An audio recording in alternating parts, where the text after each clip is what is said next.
اعوذ باللہ من الشیطان الرجیم بسم اللہ الرحمن الرحیم۔ درس علوم قرآن یا درس آشنائی و علوم قرآن، ہمارا سلسلہ گفتگو آیات تحدی کے بارے میں چل رہا تھا۔ آج ایک ہیڈنگ ہے جس کو آپ کے سامنے پیش کرنا ہے، معارضے با آیات تحدی۔ جو قرآن مجید کی آیات تحدی ہیں، جو مبارزہ طلبی کی بات کر رہی ہیں کہ اس کے جیسا کلام لا سکتے ہو تو لے آؤ، اس سے معارضہ اور اس سے ٹکرانے اور اس کا مقابلہ کرنے کی کوشش کی گئی، اور جب بھی کوشش کی گئی تو لوگ ناکام ہوئے ہیں۔ دشمنان پیغمبر اسلام نے، دشمنان قرآن نے پوری تاریخ میں اپنی ساری کوششیں لگا دیں کہ قرآن کا جواب لے آئیں، لیکن وہ لوگ قرآن کا جواب نہ لا سکے، بلکہ اس کے برعکس رسوائی کا انہیں سامنا ہوا۔ اور تاریخ میں بعض معارضوں کا، بعض مقابلوں کا تذکرہ بھی کیا گیا ہے کہ جن کو دیکھنے کے بعد عبرت حاصل ہوتی ہے اور تعجب بھی ہوتا ہے اور حیرت بھی ہوتی ہے کہ اس طریقے سے قرآن سے مقابلہ کرنے والے، معارضہ کرنے والے رسوائی کا شکار ہوئے ہیں اور قرآن کی بالادستی قائم رہی ہے۔ چنانچہ ایک مثال مسیلمہ کی دی جاتی ہے، مسیلمہ کذاب بھی اسے کہا جاتا ہے۔ مسیلمہ کذاب کے سلسلے ملتا ہے کہ وہ قرآن کا جواب لانے کے سلسلے میں بے وقت اور اوچھے سے کلمات جو ہے وہ عربی میں ذکر کرتا ہے اور بتانا چاہتا ہے کہ ہم قرآن کا جواب لا رہے ہیں۔ مثلاً وہ لاتا ہے سورہ فیل کے جواب میں ایک سورہ بناتا ہے، قرآن مجید میں ہے نا، الم تری کیف فعل ربک باصحاب الفیل الم یجعل کیدہم فی تضلیل وارسل علیہم طیرا ابابیل ترمیہم بحجارۃ من سجیل فجعلہم کعصف معقول۔ اب اس کے جواب میں کہ جو سورہ فیل نازل ہوا کہ تم نے دیکھا نہیں کہ پروردگار نے اصحاب فیل کے ساتھ کیسا کیا اور ان کے ساتھ کیا کیا ہوا، وہ ساری داستان بیان کی گئی۔ اس کے جواب میں لاتا ہے کہ الفیل ملفیل وما ادراک ملفیل لہو ذنب وبیل وخرطوم طویل۔ عجیب بے تکی باتیں کہ فیل تم اور کیا ہے فیل، اور تم کیا جانو کہ فیل یعنی ہاتھی کیا ہے، ہاتھی اور کیا ہے ہاتھی، اور تم درک نہیں کر سکتے کہ ہاتھی کیا ہے، ٹھیک ہے۔ اس کو لمبے لمبے سونڑ ہوتے ہیں، بڑے بڑے یہ ہوتے ہیں تمام چیزیں۔ اب سونڑ کی اور ہاتھ بالوں کی، اس کی کانوں کی، اس کی باتیں کر رہا ہے۔ سورہ فیل میں جو ہے وہ معرفت سے لبریز باتیں کہی گئی ہیں کہ فیل کے لشکر کو تم نے دیکھا نہیں کہ کس طریقے سے اللہ نے جو ہے اپنا ایک معجزہ ظاہر کیا ہے کہ وہ اتنے بڑے جانور پر سوار ہو کر کے آنے والے پورے لشکر کو اللہ نے ایک معمولی سے پرندے یعنی ابابیل کے منقار میں مسور کے دانے کے برابر یا اس سے چھوٹے پتھر تھے اور اس سے بھوسا بنا دیا، اور اس طریقے سے جو ہے وہ خانہ کعبہ کو بچا لیا۔ تو معرفت کی بلندیاں وہاں دکھائی گئی ہیں، اعجاز پیش کیا گیا، اللہ کی قدرت بیان کی، اور یہ ہاتھی کے سونڑ اور دانتوں کی اس کی باتیں کر رہا ہے۔ خوب مذاق اڑا اس کا اور رسوائی کا اس کو سامنا کرنا پڑا۔ تو پوری تاریخ میں جس نے بھی کوشش کی ہے وہ رسوا ہوا ہے۔ اب آ جائیے قرآن مجید کے معجزوں کے سلسلے میں ہم گفتگو کا آغاز کر رہے ہیں۔ اعجاز قرآنی، اور اعجاز قرآنی کے کچھ ابعاد پیش کیے جائیں گے۔ ابعاد یعنی بعد یعنی جہتیں، قرآن کس کس جہت سے معجزہ ہے۔ اس سلسلے میں قرآن مجید کے جو معجزوں کی جہات ہے، آج ہم سب سے پہلے اعجاز بیانی کو پیش کریں گے کہ قرآن مجید کا اعجاز بیانی کیا ہے۔ ہیڈنگ ڈالی گئی ہے ابعاد اعجاز قرآن۔ اعجاز قرآن کے مختلف ابعاد ہیں، یعنی مختلف پہلو ہیں، مختلف جہتیں ہیں، مختلف گوشے ہیں، اور قرآن جو ہے وہ صرف فصاحت و بلاغت کی جہت سے معجزہ نہیں ہے، بلکہ مختلف زاویوں سے قرآن معجزہ ہے۔ اور قرآن مجید کے اعجاز کے سلسلے میں مختلف طریقوں سے صاحبان علم و فن نے، دانشوروں نے گفتگو کی ہے، اور ابھی تک کسی نے یہ دعویٰ نہیں کیا ہے کہ قرآن مجید کے جہات اعجاز پر ہم نے احاطہ کر لیا ہے اور ہم کو پتہ چل گیا ہے کہ قرآن کس کس جہت سے معجزہ ہے۔ جیسے جیسے زمانہ آگے بڑھ رہا ہے ویسے ویسے قرآن کی جہات علمی جو ہے وہ جہات اعجاز جو وہ سامنے آتی چلی جا رہی ہیں۔ مثلاً سائنس اور ٹیکنالوجی نے جب ترقی کی اور قرآن کی آیات کو دیکھا گیا تو پتہ چلا کہ سائنس کے اعتبار سے بھی قرآن معجزہ ہے۔ نئی نئی اختراعات جو سامنے آ رہی ہیں وہ سب قرآن مجید میں بہتر طریقے سے بیان کی گئی ہیں۔ تو کوئی یہ نہیں کہہ سکتا ہے کہ قرآن کی جو جہتی جو اعجازی جہتیں ہیں وہ سب پر احاطہ ہو گیا اور سب پتہ چل گیا، سب ظاہر ہو گیا اور سب کا علم ہو گیا کہ قرآن کس کس جہت سے معجزہ ہے۔ ابھی بہت سے قرآن کی اعجازی پہلو سامنے آ چکے ہیں، لیکن نہ جانے کتنے پہلو ہیں جس پر ابھی پردہ پڑا ہوا ہے۔ ان پہلوؤں میں سے جس کے اوپر انسان توجہ کر چکا ہے اعجاز بیانی ہے۔ اعجاز بیانی کی طرف اشارہ کرتے ہوئے گفتگو کرتے ہوئے صاحب کتاب فرماتے ہیں کہ ادیبوں نے اور عرب کے سخن شناسوں نے فصاحت و بلاغت کے اعتبار سے قرآن مجید کو بے نظیر قرار دیا ہے۔ بیان کے لحاظ سے، علم بیان کے لحاظ سے، فصاحت و بلاغت کے لحاظ سے قرآن مجید جو ہے بے بدیل کتاب ہے۔ خداوند متعال نے اپنے مقصد کو بہترین طریقے سے پیش کیا ہے اور اچھے انداز سے بیان کیا گیا ہے، خوبصورت الفاظ کا استعمال کیا گیا ہے، بہترین آہنگ کا اس میں استعمال ہے۔ قرآن مجید میں عبارتیں بڑی سجی ہوئی ہیں۔ یہ ساری چیزیں جو ہیں وہ قرآن مجید کے اعجاز بیانی کی طرف اشارہ کرتی ہیں۔ ایسے الفاظ کا استعمال کیا گیا ہے کہ جن الفاظ کا استعمال اس جگہ پر نہایت مناسب تھا۔ الفاظ اور معانی کی آپس کی ہم آہنگی کا خیال کیا گیا ہے۔ عبارتوں کا انتخاب اس طریقے سے کیا گیا ہے کہ مقام حال کی اقتضا کو پورا کرے وہ لفظ جو استعمال کیا جا رہا ہے، اور قرآن مجید کی جو زیبائی ہے، جو خوبصورتی اس کے آہنگ کی، وہ ایسی جذاب اور ملکوتی ہے کہ سب کو اس نے اپنی طرف جذب کر لیا ہے۔ ٹھیک ہے، سب جو ہے اس کو البتہ محسوس کر سکتے ہیں کہ کیا آہنگ پایا جاتا ہے قرآن کا، اور کیا جذابیت پائی جاتی ہے، اور کیسا اس کا خوبصورت انداز اور شیوہ اور طریقہ ہے، اور کس طریقے سے رسا کلام ہے قرآن مجید کا۔ جو لوگ زبان عربی سے واقف ہیں، اس کی فصاحت اور بلاغت سے واقف ہیں، وہ باقاعدہ درک کر سکتے ہیں کہ قرآن کی خوبصورتی کیا ہے، قرآن کی فصاحت و بلاغت کا معیار کیا ہے۔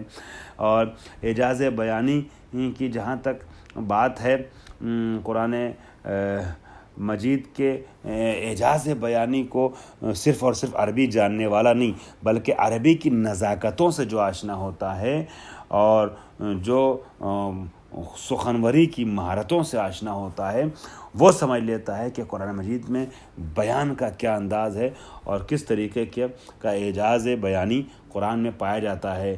چنانچہ ولید بن مغیرہ مخزومی، عقبہ بن ربیعہ، طفیل بن عمرو وغیرہ، یہ لوگ وہ تھے جو فصاحت و بلاغت کے لیے مشہور تھے قرآن مجید کے۔ انہوں نے قرآن مجید کی فصاحت و بلاغت کا اعتراف کرتے ہوئے علم میں بیان قرآن یا اعجاز بیانی قرآن کے سامنے گھٹنے ٹیک دیے۔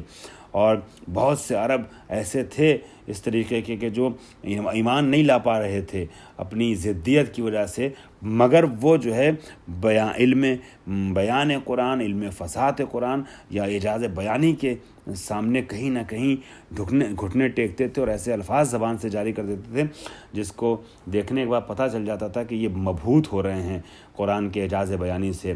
اور ابھی کچھ ذرا سی اعجاز بیانی کی جھلکیاں آئندہ سطور میں پیش کی جائیں گی، اس سے واضح ہو جائے گا کہ قرآن مجید کے اعجاز بیانی کی منزلت کیا ہے اور رتبہ کیا ہے اور اس کا معیار کیا ہے۔ کلمے نمبر 1 جس کو الف کا عنوان ڈالا ہے، گزینش کلمہ، کلموں کا انتخاب۔ ٹھیک ہے، قرآن مجید میں جو کلمے اور جو الفاظ استعمال کیے گئے ہیں وہ حساب کتاب شدہ ہیں۔ کون لفظ کہاں رکھا جائے، کتنی بار استعمال کیا جائے، کیسے استعمال کیا جائے، ٹھیک ہے، یہ جو ہے وہ بہت اہم چیز ہے۔ اگر صرف کلمات کے انتخاب اور اس کے استعمال کی جگہوں کو غور کیا جائے تو انسان سمجھ جاتا ہے کہ کیسا طرز بیان ہے قرآن مجید کا۔ مثلا آپ لفظ قصاص کو لے لیجئے۔ قصاص کے سلسلے میں جو آیت آئی ہے قرآن مجید میں، وَلَكُمْ فِي الْقِصَاصِ حَيَاتٌ وَلَكُمْ فِي الْقِصَاصِ حَيَاتٌ یا اولی الالباب لعلکم تتقون، اے صاحبان عقل و شعور، قصاص میں تمہارے لیے حیات ہے، زندگی ہے، شاید کہ تم اس راز کو سمجھ پاؤ۔ اب قصاص جو ہے وہ علم فقہ میں استعمال کیا جاتا ہے، اور قانون معاشرتی اور سماجی کا ایک حصہ ہے، قانون مدنی کا ایک حصہ ہے قصاص۔ قصاص کیا ہوتا ہے کہ جب کوئی کسی پہ ظلم کرتا ہے، مثلا کسی کو قتل کر دیتا ہے، تو قتل کا بدلہ قتل، اس کو کہتے ہیں، بدلے لینے کو کہتے ہیں، انتقام لینے کو کہتے ہیں قصاص۔ یہ بدلہ جو ہے، اس کا حق جو ہے وہ صاحب وارث کو بھی ہوتا ہے، لیکن وارث سے زیادہ حق جو ہے حاکم شرع کو ہوتا ہے، حاکم اسلامی کو ہوتا ہے، اور اگر وارث نہ بھی ہو وہاں پہ بھی حاکم اسلامی جو ہے وہ قصاص کا حکم لگاتا ہے۔ اگر کوئی وارث نہ ہو، تقاضا کرنے والا نہ ہو، تب بھی قصاص کا حکم لگاتا ہے۔ بہرحال تو قصاص جو ہے وہ بدلہ ہے، انتقام ہے۔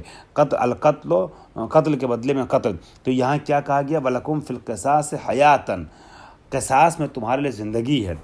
اب آپ اس لفظ قصاص کی نزاکت کو محسوس کیجئے گا، یہ قرآن مجید کے اعجاز کو پیش کر رہا ہے لفظ قصاص۔ اب اگر قصاص کے بدلے میں کوئی لفظ اور رکھ بھی دیا جائے تو وہ بات جو قصاص کے ذریعے سے پیش کی جا رہی ہے وہ چیز نہیں آ سکتی ہے سامنے۔ چنانچہ قصاص کے بدلے میں لفظ قتل اگر رکھا جائے، اور رکھا بھی بعض لوگوں نے لفظ قتل کو اس کی جگہ پر قصاص کی جگہ، لیکن وہ حق ادا نہیں ہو پایا۔ چنانچہ عرب کے فصیح اور برجستہ افراد جو ہے وہ قانون قصاص کو مرتب کرنے جب بیٹھے اور انہوں نے آپس میں مشورت کیا تو ایک لفظ رکھا اور جملہ تحریر کیا، القتل انفع للقتل۔ اس کے اوپر توافق ہوا کہ یہ جملہ اچھا ہے کہ القتل انفع للقتل، کہ قتل کرنا قتل سے روکنے کے لیے بہتر چیز ہے نا۔ یعنی قاتل کو قتل کر دینا قتل کو روکنے کا سبب ہے، ٹھیک؟ مطلب یہ جب قاتل کو قتل کیا جائے گا تو اگلا انسان پھر دوسرا انسان قاتل بننے سے بچے گا، ڈرے گا کہ جیسے ایک قاتل مارا گیا ویسے اگر ہم کسی کو قتل کریں گے تو ہم بھی مارے جائیں گے۔ تو القتل انفع للقتل، قتل جو ہے وہ قتل کو روکنے والا ہے۔ قاتل کو قتل کر دے رہے تو اگلا قتل نہیں ہوگا، یہ جملہ رکھا گیا۔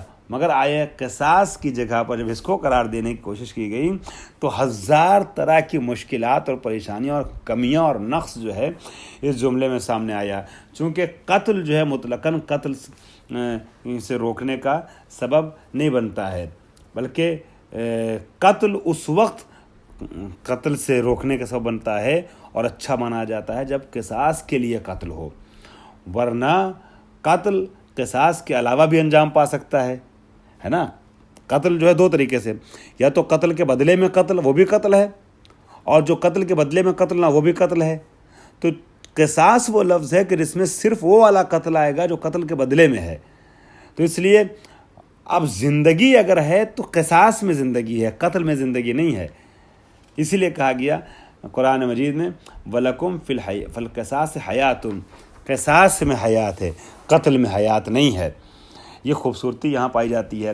یا شیوہ بیان کو اگر آپ اس کے دیکھیں گے تو شیوہ بیان ہے قرآن بے کے بارے میں، بے ہے عنوان، بے ٹائٹل، بے نمبر، بے شیوہ بیان قرآن جو ہے وہ عرب میں جتنے بھی طریقے تھے گفتگو کے کسی سے مشابہ نہ تھا، ایک دم الگ، رائج، عرب میں رائج کلام سے الگ بالکل ایک شیوا تھا، طریقہ تھا قرآن مجید کا۔ مثلا عرب میں انواع کلام کون کون سے تھے جو فصیحوں میں رائج تھے؟ شعر، نثر اور سجا، یہ تین روشیں تھیں قرآن جو کلام کو خوبصورت بناتی تھیں، یا شعر یا نثر یا سجا، تین طریقے سے کلام پیش کیا جاتا تھا۔ اور قرآن مجید میں ایسی ظرافت، ایسا طریقہ ہے کہ شعر نہیں ہے مگر شعر کی ظرافت پائی جاتی ہے۔ اس میں جو ہے وہ نثر نہیں ہے یہ پورے طریقے سے، مگر نثر کی ساری خوبصورتیاں پائی جاتی ہیں، ٹھیک ہے۔ اور یہ جو ہے وہ مسجع کلام نہیں ہے مگر اس کے بعد ہی، یعنی سجا کے تکلفات نہیں ہے مگر سجا کی ساری خوبصورتی پائی جاتی ہے۔ تو نثر کا، نظم کا، سجا کا، تینوں کا مزہ، تینوں کا لطف ایک تحریر میں پایا جاتا ہے، وہ تحریر قرآنی ہے۔ یہ شعر بھی لگتا ہے، یہ نثر بھی ہے، یہ سجا بھی ہے، یہ ساری چیزیں۔ تو قرآن کا ایک عجب الگ نیا شیوا ہے، مگر تعجب یہ بات ہے کہ نئے انداز سے پبلک میں کہیں کوئی بات کرنے لگے تو لوگ اوب جائیں گے، تھک جائیں گے، بور ہو جائیں گے، عجیب سا لگے گا، مگر قرآن نئے انداز سے باتیں کر رہا ہے پھر بھی سب قرآن کی طرف جذب ہوتے چلے جا رہے ہیں۔ یہ ہے قرآن کی ایک شان اعجازی۔ واخر دعوانا ان الحمد للہ رب العالمین۔